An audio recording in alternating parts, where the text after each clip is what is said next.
నిజమే, రాహుల్ గాంధీ ఆంధ్రప్రదేశ్కి సంబంధించిన అంశాలపైన మాట్లాడలేదు.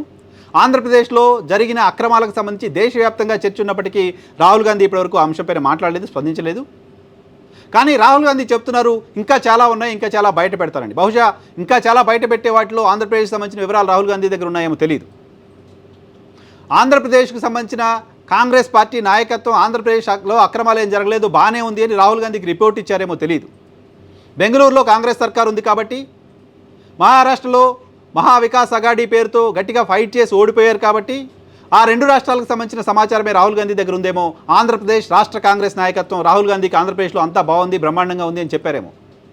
రాహుల్ గాంధీ స్పందించకపోవడానికి రీజన్ ఏంటో తెలియదు. కానీ రాహుల్ గాంధీ స్పందించకపోవడానికి reason as for Jaganmohan Reddy, Rahul Gandhi Chandrababu Naidu దోస్తులు అని. రాహుల్ గాంధీ ఎందుకు స్పందించలేదు అనే దానికి సంబంధించిన రీజన్ మన దగ్గర లేదు. రాహుల్ గాంధీ చేస్తున్న పోరాటానికి జర్నలిస్ట్గా నేను మద్దతిస్తూ వచ్చాను. రాహుల్ గాంధీ చేస్తున్న పోరాటం సరైందే నేను భావిస్తూ వచ్చాను. రాహుల్ గాంధీ చేస్తున్న పోరాటానికి వైసీపీ లాంటి పార్టీలు కూడా మద్దతు ఇవ్వాలని కోరుతూ వచ్చాను.